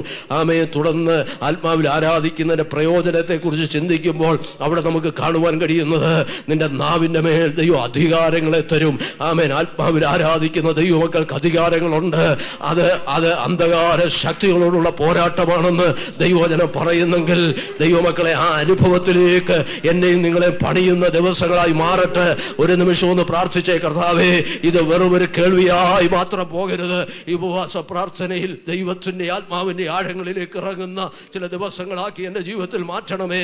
അതിന് പ്രായോഗിക ജീവിതത്തിൽ വരുത്തേണ്ട മാറ്റങ്ങൾ ഞാൻ വരുത്തി. എൻ്റെ സംസാരത്തിൽ വരുത്തേണ്ട മാറ്റങ്ങൾ വരുത്തി. എൻ്റെ നാവിൻ്റെ മേൽ വരുത്തേണ്ട മാറ്റങ്ങൾ വരുത്തി. എൻ്റെ മുൻവിധികളെ മാറ്റി ദൈവസന്നിധിയിൽ എന്നെ ഒന്ന് വിധേയപ്പെടുത്തി കൊടുത്താൽ പരിശുദ്ധാത്മാവിൻ്റെ വലിയ പകർച്ച ഈ ദൈവസഭയ്ക്കകത്ത് ഇവിടെ ഇരിക്കുന്ന ഓരോ വ്യക്തികളുടെ മേലും പകർന്ന് ദൈവം നമ്മെ നിറയ്ക്കുന്ന ദിനങ്ങളാണ്.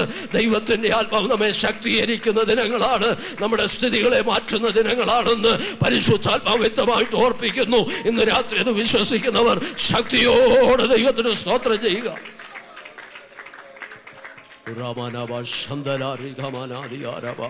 ഔഡാല ഹസ്തുരാനി ആരാധനാരികാരബശന്തലാരികമനാദിയ ഉടൽക്കമനാധികാരതലാരികാരബസ്യാരാധന. നമ്മുടെ ചിന്തകളിലോ വിചാരങ്ങളിലോ മുൻവിധികൾ എന്തെങ്കിലും ഉണ്ടെങ്കിൽ അത് മാറ്റി വെച്ചുകൊണ്ട് ദൈവസന്നിധിയിലേക്ക് അടുത്തു വന്നാൽ ആത്മശക്തിയുടെ നിറവിലേക്ക്, ആത്മീയ ആഴങ്ങളിലേക്ക് നമ്മെ ഇറക്കുവാൻ ദൈവ സാന്നിധ്യം നമ്മുടെ നടുവിലേക്ക് ഇറങ്ങി വരും. അതിനായി ഒന്ന് ഏൽപ്പിച്ചു കൊടുത്താട്ടെ. Hallelujah, hallelujah, hallelujah. ഓ രാബ ശമനാദിഗാദനാദന അർത്ഥമനാദികാലവ ശൈതവനദരദലാദന. ഓ പരിശുദ്ധാത്മ സ്നാനം, ഹല്ലേലൂയ. ആത്മനിറവ്, അന്യഭാഷ, ആമേൻ, ആമേൻ. കൃപാവരങ്ങൾ അതൊന്നും നിന്നുപോയിട്ടില്ല. ഇന്നും തൻ്റെ ജനത്തിൻ്റെ മേൽ പകരുന്നവൻ നമ്മുടെ നടുവിൽ വന്നിട്ടുണ്ട്. അഗ്നിജ്വാലയ്ക്കൊത്തുള്ള കണ്ണുള്ളവൻ, മാറത്ത് പൊൻകച്ച കെട്ടിയവൻ ദൈവസഭയുടെ നടുവിൽ ഉലാവുന്നുണ്ട്. ഹല്ലേലൂയ.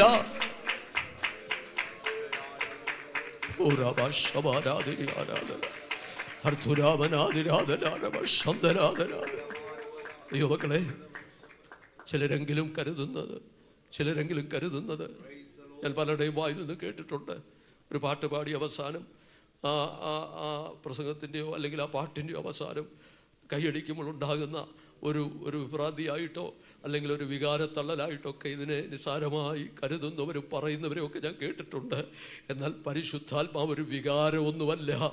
ഈ ശരീരത്തിൽ ആളത്വപരമായി ഇറങ്ങി വരുന്ന പരിശുദ്ധാത്മാവിൻ്റെ സാന്നിധ്യം അനുഭവിക്കുന്ന ദൈവമക്കൾ, നമ്മെ മുഴുവനായി നിറയ്ക്കുന്ന ദൈവാത്മാവിൻ്റെ നിറവ്, ഹൃദയം തുറന്ന് ദൈവത്തോട് പ്രാർത്ഥിക്കുമ്പോൾ, ഹൃദയം തുറന്ന് ദൈവസന്നിധിയിൽ പ്രാർത്ഥിക്കുമ്പോൾ പകരപ്പെടുന്ന ദൈവശക്തി അനുഭവിക്കുന്ന ദൈവമക്കൾക്കായി ഞാൻ ദൈവത്തെ സ്തുതിക്കുന്നു.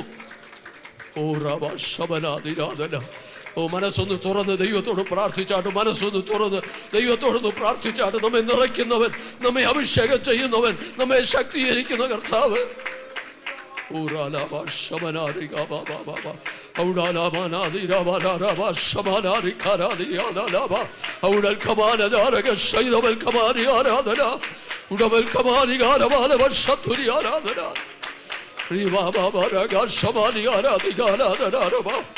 أولى الكمال يا ربا حسبي يا رياض يا راد يا ربا أولى مالك الشمد القرادي مالك القرادي يا ربا أولى بابا بابا الشمال يا رياض يا أولى رباني هذه يا ربا الشمال يا راد أولى مالادي كمان هذه يا راد ولا ربا أولى الكمال يا ربا الشمد يا ربا.